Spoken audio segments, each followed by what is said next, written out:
How to buy Solana meme coins on Phantom Wallet. Let's get started. Launch your Phantom Wallet. Make sure you have already logged into your account. You're gonna land at this kind of page. Now here you're gonna find different options. Click on the option of Solana. First up, make sure you have enough Solana to buy the meme coin. If not, firstly you have to purchase it. After you click on the option of Solana, click on the option of swap. Now here you're gonna see this drop down. Click on it. Now you can select the meme coin that you want to purchase. I'm going to select bonk. Then over here, type in the amount that you want to use to buy the bonk. Now here you're going to find the number of bonk.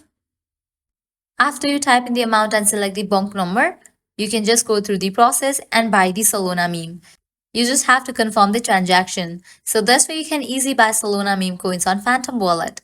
At the end, if you guys find this video helpful, don't forget to like, share and subscribe to our channel. Thanks for watching.